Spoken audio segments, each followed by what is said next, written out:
Hello friends, new income tax bill 2025 episode number 3। यहां पर हम डिस्कस करेंगे गवर्नमेंट ने जो FAQ निकाला है इस बिल से रिलेटेड, जिसमें गवर्नमेंट ने अलग अलग चैप्टर में क्या क्या चेंजेस किए हैं, क्या रीजन है, उसको क्लैरिफाई किया है, उसको एक्सप्लेन किया है इस FAQ में। आज हम इस FAQ का पहला क्वेश्चन मतलब पहला टॉपिक उठाएंगे, जिसमें सेक्शन 2 में क्या चेंज किया है, इनकम टैक्स एक्ट 1961 में क्या था और इनकम टैक्स बिल 2025 में क्या है वो बताया गया है। टैक्स पीरियड क्या चीज है, financial year, previous year assessment year को कैसे रिप्लेस किया गया है, उसका क्या इंपैक्ट आएगा। और इस FAQ में यह भी डिस्कशन है कि बजट 2025 जब इंसर्ट हुआ और उसके कुछ ही दिन बाद इनकम टैक्स बिल 2025 आ गया जो 2026 ऑनवर्ड एप्लीकेबल होगा, तो क्या ये दोनों आपस में कन्फ्लिक्ट होंगे, इसकी क्लैरिटी भी की गई है। मैं शुरू करता हूं। सबसे पहला क्वेश्चन यह है कि सेक्शन 2 जो डेफिनेशन बताता है उसमें आपने क्या चेंज किया, क्यों चेंज किया। इसके 3 आंसर दिए हैं गवर्नमेंट ने। पहला आंसर, उन्होंने कहा है कि हम लैंग्वेज को सिंप्लीफाई हमने कर दिया है और मोस्ट इंपॉर्टेंट थिंग कि उसके मीनिंग को डिस्टर्ब नहीं किया, उसके डेफिनेशन के जो इंटरप्रिटेशन है उसको चेंज नहीं किया सेक्शन 2 में। तो जहां जहां सेक्शन 2 में चेंजेस हैं, अगर चेंजेस हैं तो सिर्फ वो लैंग्वेज की चेंजेस हैं, मीनिंग में कोई फर्क नहीं है। तो यानी कोई भी चेंजेस पुराने लॉ और नए लॉ में नहीं है, सिर्फ लैंग्वेज में जहां जहां जरूरत थी वहां चेंज किया गया। दूसरी बात, उन्होंने कहा है कि अल्फाबेट ऑर्डर में हमने डेफिनेशन कंटिन्यू रखा है। पहले भी अल्फाबेट में ही कंटिन्यू डेफिनेशन था, हर जगह होता है, और यहां भी अल्फाबेट में है, तो इनको कहने की जरूरत नहीं थी, फिर भी कहा, अच्छी बात।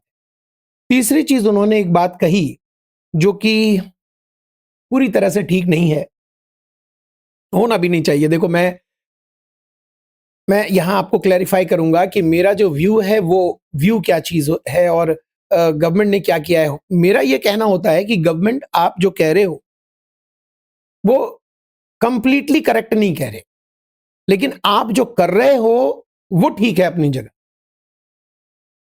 जो कर रहे हो वो ठीक है अपनी जगह, जो कह रहे हो वो पूरा करेक्ट नहीं कह रहे। अब आपने तीसरा आंसर क्या किया, लिखा है terms which have been defined at a number of places in income tax act 1961। बहुत जगहों पर बहुत सारे टर्म्स डिफाइन थे, अलग अलग जगहों पर डिफाइन थे, उनको उन्होंने हटाकर सेक्शन 2 में एक जगह एकत्रित कर दिया। एक एग्जाम्पल भी दिया उन्होंने कि सीनियर सिटीजन की डेफिनेशन हम अलग अलग जगह पर, कई जगह पर है, 6 जगह पर दिया गया, उनको वहां से सब जगह से हटा के सेक्शन 2 में इंसर्ट कर दिया गया। क्या आपने बहुत सारे डेफिनेशन को हटाकर सेक्शन 2 में इंसर्ट कर दिया? क्या इनकम टैक्स एक्ट के सारे डेफिनेशन हटा दिए गए और सब डेफिनेशन जो अलग अलग जगह पर थे उसको सेक्शन 2 में आपने डाल दिया? नहीं नहीं नहीं, ऐसा नहीं किया। जैसे स्पेकुलेटिव ट्रांजैक्शन की डेफिनेशन की परिभाषा पुराने एक्ट में सेक्शन 43 सबसेक्शन 5 में बताया गया, उसको अब उन्होंने 6635 में डाल दिया। मैं ये नहीं कह रहा कि इन्होंने अच्छा नहीं किया, इनको सेक्शन 2 में ले आना चाहिए था, लेकिन इनका ये स्टेटमेंट पूरी तरीके से ठीक नहीं है। लेकिन देखिए, बहुत सारे डेफिनिशंस जहां पर वो वर्ड लिखे गए हैं अगर वहीं लिखा जाए तो रीडर्स को ज्यादा आसानी होगी। आप सभी डेफिनेशन को अगर सेक्शन 2 में लेकर आओगे तो बार बार सेक्शन 2 को रेफर करना पड़ेगा और सेक्शन 2 बहुत बड़ा हो जाने की वजह से उसमें ढूंढना पड़ेगा, उसको कनेक्ट करना पड़ेगा। उसके बजाय जो डेफिनेशन जहां पर जरूरत थी वहां पर आप दे दो, उसमें कोई बुराई नहीं। तो मेरा कहना है कि ये जो उन्होंने, देखिए ना, मैंने 66 सेक्शन जो PGBP का उन्होंने इंसर्ट किया है, 43 भी PGBP है, उसमें 45 पॉइंट्स दिए गए हैं, 45 डेफिनेशन, 45 डेफिनेशन है। तो PGBP खुद में 45 डेफिनेशंस को लिए हुए है जो सेक्शन 66 में उन्होंने डाला है। अच्छी बात है, बुरी बात नहीं है, वहीं रहना जरूरी है। पढ़ने में हमें मालूम है कहां आसानी होती है, तो ठीक है, ये भी उनका अच्छा वेलकम मूव है। नेक्स्ट क्वेश्चन है टैक्स पीरियड।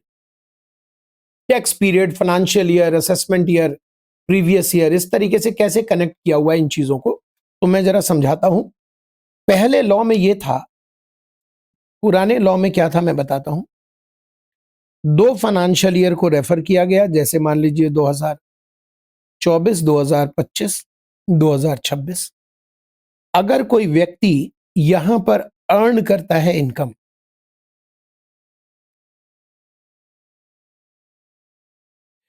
इनकम अर्न किया गया, मान लीजिए अर्न किया गया इस टैक्स पीरियड में, अब मैं टैक्स पीरियड बोलने लग गया, टैक्स ईयर, इस फाइनेंशियल ईयर में इनकम को अर्न किया गया, तो टैक्स उसे यहां देना पड़ता था अगले साल। अरे बड़ा ऑब्वियस है कि आप कमाने के बाद टैक्स दोगे, पहले थोड़ी टैक्स दोगे। तो एक पर्टिकुलर ईयर में आप कमाते हो, अगले साल आप टैक्स देते हो। जैसे जीएसटी में क्या करते हो, महीने महीने की सेल पर अगले महीने टैक्स देते हो, तो महीना टैक्स पीरियड बन जाता है। इनकम टैक्स में एक ईयर आप कमा रहे हो, अगले साल आप टैक्स दे रहे हो, तो जब भी आप टैक्स देने लगते हो तो आप कहते थे कि टैक्स मैं दे रहा हूं प्रीवियस ईयर की इनकम पे। Obviously when you are paying tax, आप क्या बोलते थे, हम टैक्स दे रहे हैं प्रीवियस ईयर की इनकम। तो असेसमेंट ईयर हम किसको बोलते थे, जिस ईयर में आपने अपने इनकम को, असेसमेंट ईयर में उनको बोलते थे जिस ईयर में आपने इनकम को असेस किया, असेस करना यानी डिटरमाइन किया, और टैक्स को कैलकुलेट किया, कैलकुलेट करना यानी असेस करना, डिटरमाइन करना। पहले आप असेस करते थे, फिर इनकम टैक्स डिपार्टमेंट असेस करता था, इसीलिए इस पूरे ईयर को असेसमेंट ईयर बोला जाता था। और जब भी आप टैक्स पे करते थे, always you are paying tax on previous year income, तो हम बोलते थे प्रीवियस ईयर, यानी पिछला वर्ष जो गुजर गया। प्रीवियस ईयर, असेसमेंट ईयर दोनों ही फाइनेंशियल ईयर है, दोनों ही फाइनेंशियल ईयर था। प्रीवियस ईयर की इनकम पर हम असेसमेंट ईयर में टैक्स पे करते थे, तो प्रीवियस ईयर, क्योंकि ऑब्वियसली हम जब कमा चुके होंगे उसके बाद ही टैक्स देंगे, बड़ा जेन्युइन सा मैटर है। तो प्रीवियस ईयर इसलिए वर्ड यूज होता था, प्रीवियस ईयर की इनकम पर हम टैक्स पे करते हैं। देखो बड़ा कंफ्यूजिंग था प्रीवियस ईयर असेसमेंट ईयर, बहुत सिंपल कर दिया सरकार ने टैक्स ईयर। भाई मुझे तो यही आसान लग रहा है। कम से कम इन दो शब्द में क्लैरिटी तो थी कि प्रीवियस ईयर जब मैं बोल रहा हूं तो मतलब जिस ईयर में पैसा कमाया, और असेसमेंट ईयर बोल रहा हूं तो इसका मतलब जिस ईयर में मैंने टैक्स दिया। देखो अपनी अपनी समझ की बात है, आपको ये कॉम्प्लिकेटेड लगता होगा तो अच्छी बात है, मुबारक हो, आप लोगों के लिए मुबारक हो। उन्होंने कहा क्या प्रीवियस ईयर और क्या असेसमेंट ईयर, छोड़ो कल की बातें, कल की बात पुरानी। तो नए दुनिया में इसको उन्होंने टैक्स ईयर लिखा, और इसको भी उन्होंने टैक्स ईयर ही लिखा। तो अब असेसमेंट ईयर प्रीवियस ईयर कुछ नहीं रहा, अब टैक्स ईयर रहा। और टैक्स ईयर जैसे पहला टैक्स ईयर है, उसके इनकम पर आप अगले टैक्स ईयर में टैक्स पे करोगे। आपको ये ठीक लग रहा है? बहुत अच्छी बात है, बहुत बढ़िया बात है, खुशी की बात है। आप लोगों के लिए ही ये चेंज किया है फाइनेंस मिनिस्टर ने, तो उनका ये चेंज सक्सेस हुआ। होता क्या था, एक जगह कॉम्प्लिकेटेड था। जब सेक्शन 4 चार्जिंग सेक्शन बताता था तो वो कहता था असेसमेंट ईयर के लिए जो टैक्स डिटरमाइंड हुआ है उस टैक्स रेट से हम प्रीवियस ईयर की इनकम पर टैक्स लेंगे। ये भाषा कॉम्प्लिकेटेड है क्या? असेसमेंट ईयर में जो टैक्स डिटरमाइंड हुआ है, टैक्स का रेट असेसमेंट ईयर के लिए जो डिटरमाइंड हुआ है, उस टैक्स रेट से हम प्रीवियस ईयर की इनकम पर टैक्स लेंगे। अब भाषा बदल जाएगी, अब भाषा ये आ गई कि टैक्स ईयर की इनकम पर जो टैक्स ईयर के लिए टैक्स रेट तय हुआ है, उस टैक्स रेट से हम टैक्स ईयर की इनकम पर टैक्स लेंगे। मैं अपनी हंसी रोक नहीं पा रहा, है ना? नहीं, हंसने की बात नहीं है, बहुत अच्छा है, बढ़िया चेंज किया उन्होंने, एक आम आदमी के समझ में आने लायक है। मैं तो उस चेंज को आम आदमी तक पहुंचा रहा हूं और जानना चाह रहा हूं उनसे कमेंट में कि क्या वाकई में उनको प्रीवियस ईयर असेसमेंट ईयर की परिभाषा बहुत डिफिकल्ट लगती थी, जो अब टैक्स ईयर और टैक्स ईयर और टैक्स ईयर और टैक्स ईयर ही रह गया। तो ठीक है, ये भी बढ़िया है, अच्छा है। देखिए कोई भी चीज हैबिट की चीज होती है, आदत की चीज होती है। अब इतने वर्षों से आप प्रीवियस ईयर असेसमेंट ईयर को हैबिट में लेकर आए और लोगों के लिए हैबिचुएट हो गया, और उसको बदल कर आप टैक्स ईयर कर रहे हो, तो बढ़िया है। बहुत लोगों को इजी लग रहा है कि दो अलग अलग शब्द होते थे, अब एक शब्द हो गया, तो अच्छा लग रहा है। अपनी अपनी सोच है दोस्त, दो अलग अलग शब्द होते थे, एक ही ईयर को अलग अलग तरीके से हम बोलते थे। अगले साल ये भी प्रीवियस ईयर हो जाता था, बड़ा कंफ्यूजन होता था। भाई साहब कंफ्यूजन कहां होता था, समझाने वाले हम और बहुत सारे लोग बैठे हैं, फिर भी आप कंफ्यूजन में थे। प्रीवियस ईयर जिस ईयर में पैसा कमाओगे, असेसमेंट ईयर जिस ईयर में टैक्स पे करोगे, ऑब्वियसली कमाने के बाद टैक्स पे करोगे, तो while you are paying tax, tax previous year की इनकम पर आप पे कर रहे हो, ऐसी वर्ड्स था। हर टैक्स ईयर को हम वेलकम अमेंडमेंट के रूप में लेते हैं, और टैक्स ईयर का मतलब मैंने यहां पर समझा दिया, जो उन्होंने डिटेल में 3 पैराग्राफ में समझाया है। एक और क्वेश्चन उठा कि क्या हमारा फाइनेंशियल ईयर शब्द कहीं प्रयोग किया गया है एक्ट में, और अगर प्रयोग है फाइनेंशियल ईयर तो क्या वो डिफाइन है? तो सरकार का जवाब आया कि फाइनेंशियल ईयर शब्द तो बहुत जगह उपयोग किया है हमने, लेकिन उसे पुराने एक्ट में भी डिफाइन नहीं किया था। दैट्स वाई हमने नए बिल में भी हमने उसे डिफाइन नहीं किया। तो पुराने एक्ट में जो नहीं था, मतलब जो कमी थी, वो कमी कंटिन्यू रखनी है आपको।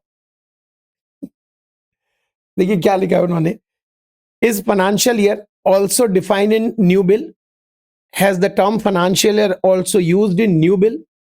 तो यहां पर उन्होंने लिखा है कि the term financial is not defined in income tax bill, it is not defined in income tax act 1961 also. तो नो वरी अबाउट दैट, वहां भी नहीं था, तो कमी थी, हमने कमी को कंटिन्यू रखा, कोई दिक्कत की बात नहीं है।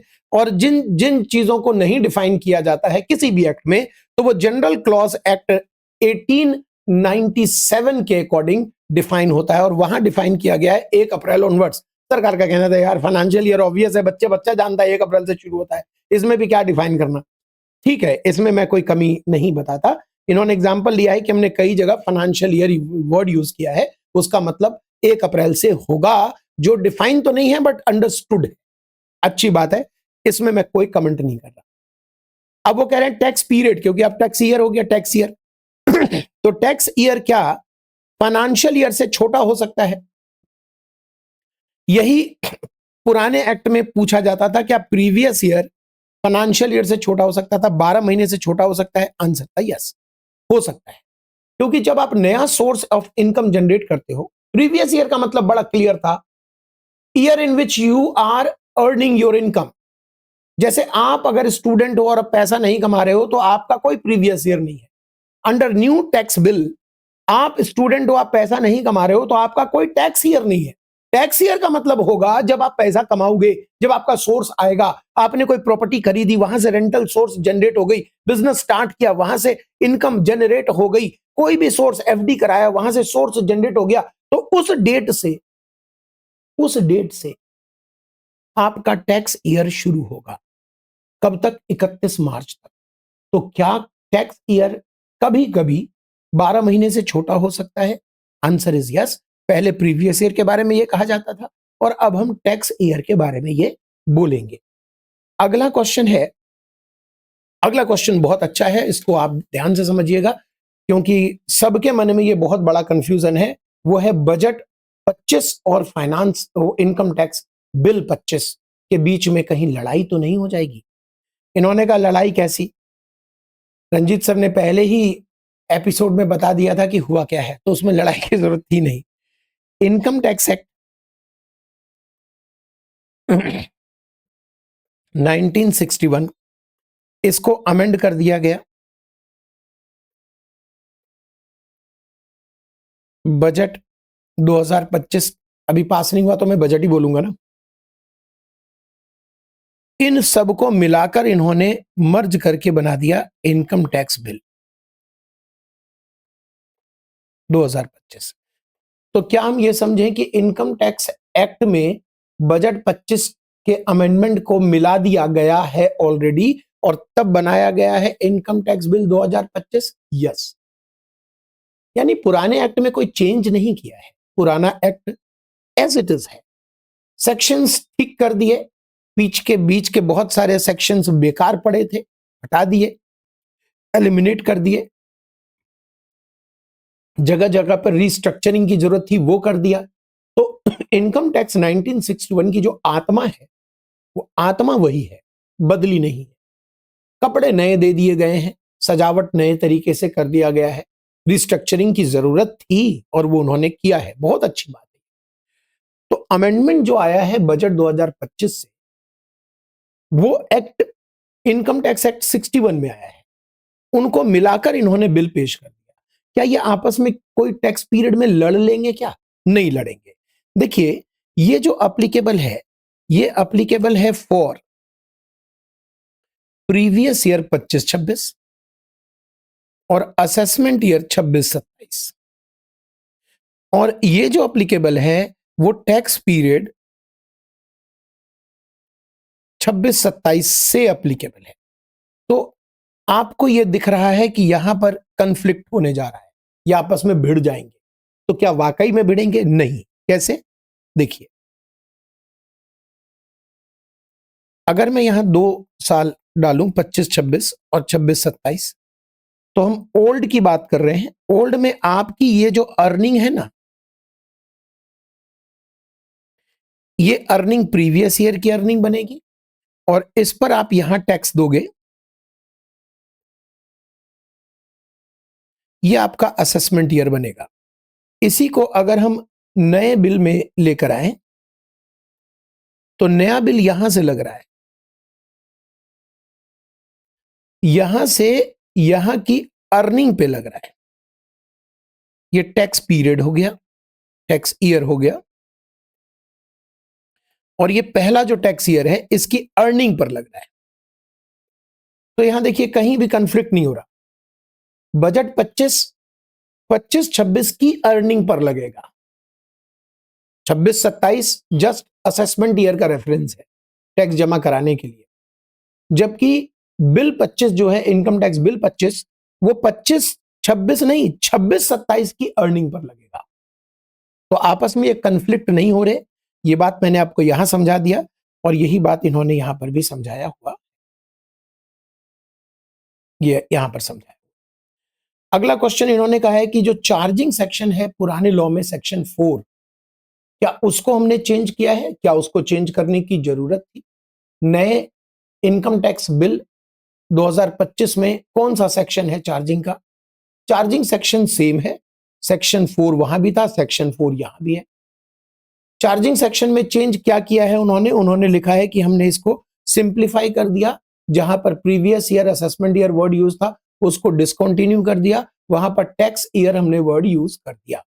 तो पुराना मैं आपको दिखाना चाहूंगा, ये पुराना था जहां लिखा था कि income tax shall be charged for fun assessment year at the rate, that rate shall be charged for that year in accordance with and subject to provisions of this act total income of the previous year of every person।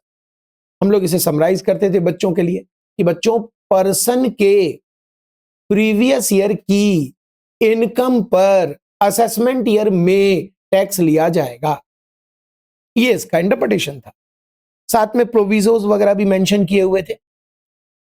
Okay, इसके बाद यह भी mention किया हुआ था कि income tax को हम एडवांस टैक्स और टीडीएस के रूप में भी कलेक्ट करने का अधिकार रखते हैं। यही चीज इन्होंने 2 सबसेक्शन 1 प्रोविजो, यही चीज इन्होंने 5 सबसेक्शन में ड्राफ्ट कर दिया, छोटे छोटे लैंग्वेज में। ऐसा समझिए जैसे एक टीचर ने इसे पढ़ाने के लिए एक छोटा सा क्लास नोट्स बनाया। तो क्या गवर्नमेंट जब भी कहती है कि हमने सिंप्लीफाइड किया तो गलत कहती है? बिल्कुल नहीं। बहुत जगह उन्होंने वाकई में सिंप्लीफाइड किया, और एक जगह तो मैं सल्यूट करता हूं गवर्नमेंट को कि सेक्शन 10 को उन्होंने जो रीस्ट्रक्चरिंग किया वो बहुत ही बढ़िया था। मैं नेक्स्ट वीडियो उसी पर बनाऊंगा।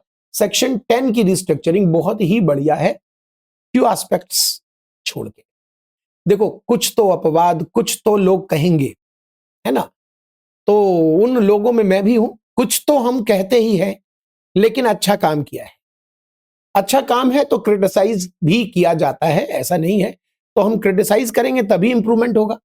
बहुत अच्छा काम किया है इनकम टैक्स बिल 2025 इंसर्ट करके, लेकिन अगर हम क्रिटिसाइज नहीं करेंगे तो इंप्रूवमेंट नहीं होगा। वहां अच्छे काम में जो कमी है वो हम बताएंगे। आप कहते हो यार कमी ही सिर्फ बताते हो, तारीफ नहीं। तारीफ अगर हम करने लग गए तो फिर कमी सुधर नहीं पाएगी।